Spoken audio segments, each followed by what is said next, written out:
اردو میں ایک بہن کا سوال آیا ہے پاکستان سے.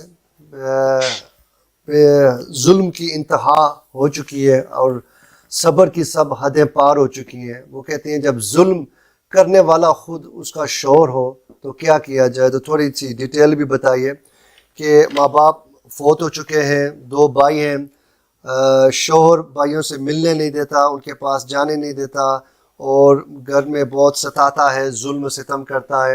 اور پھر وہ اس نے کہا کہ میں کافی بیمار ہوں اور علاج کے لیے پیسے بھی نہیں دیتا، ہر وقت حکمرانی کرتا رہتا ہے، تو یہ کرو وہ کرو، بھائیوں کے ان کا ساتھ اپنا تعلق توڑو، اور جہاں میں کہوں وہاں جاؤ.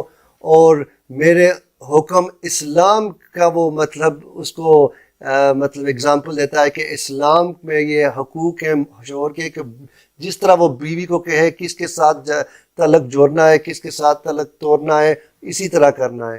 لیکن وہ کہہ رہی ہیں کہ اب میں بالکل برداشت کی حد ہو چکی ہے، میں اس حالات میں کیا کروں؟ اچھا، پہلی بات تو یہ دیکھیں، یہ ہے کہ ہمارے لیے اللہ پاک نے مثالیں دی ہیں، یعنی عورتوں کے لیے خاص طور پر. جس طرح سیدہ آسیہ رضی اللہ تعالیٰ عنہ تھی، ان کا جو شوہر تھا فرعون، بڑا ظالم. اسی طرح اور بھی کئی صحابیات کا ایسا ملتا ہے کہ ان کے شوہروں نے کیا. تو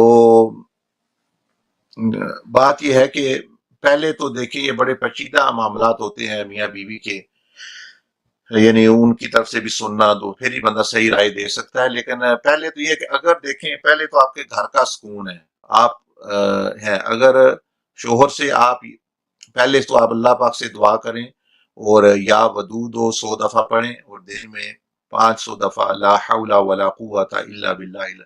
یہ دیکھو اللہ پاک کی مدد ملتی ہے اور پریشانی سے نجات ملتی ہے. تو دعا کریں تہجد کے وقت، جس طرح تو نفل پڑھ کے، اور یا ودود ہو کے ایک تسبیح، اور دن میں لا حول ولا قوت الا باللہ پڑھتے رہیں. اللہ پاک نجات دے ظلم سے. اور چلیے پہلی چیز تو دعا ہے. دوسرا یہ ہے کہ خاوند سے اگر وہ یہ کہتا ہے بھائی اسلام یہ کہتا ہے، اسلام وہ کہتا، تو انہیں کہیں کہ بھائی ٹھیک ہے، میں جتنی بھی جائز چیزیں آپ کی ہیں وہ میں پوری کرتے. آپ کہتے ہیں چلو وقتی طور پر آپ مسئلہ ایسے کریں بھائیوں سے نہ ملیں یا ٹھیک ہے، لیکن آپ پھر میرے ساتھ جو ہے وہ، یعنی میرے بھی حقوق ہیں میرے ساتھ، تو مجھے بھی پتہ چل جائے بھی ٹھیک ہے جی میں آپ کی بات سن رہی ہوں کیونکہ آپ ہی میرے ذمہ دار ہیں، تو آپ میرے ساتھ اچھے ہو جائیں، سارا کچھ کریں. تو اگر تو اس طرح مسئلہ تھوڑا حل ہو جائے تو ٹھیک ہے، پھر آہستہ آہستہ بندہ کوشش کرتا ہے تو اللہ کرے پھر وہ دوسرا بھی. اگر اس کے باوجود وہ پھر بھی یعنی ظلم ہی کر رہا ہے، زیادتی کر رہا ہے.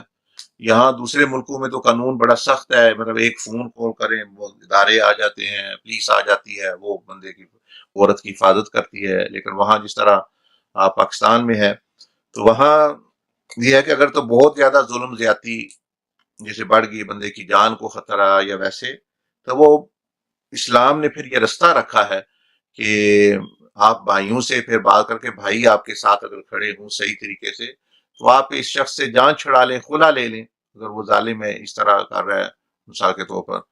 تو پہلے تو جس میں کہ دعا کریں اور اس کے ساتھ صلح کی ہی کوشش کر کے کہ بھائی ٹھیک ہے بھائی جیسے آپ کہتے ہیں میں کرتی ہوں، آپ بھی میرے ساتھ یہ چیزیں ہیں یہ.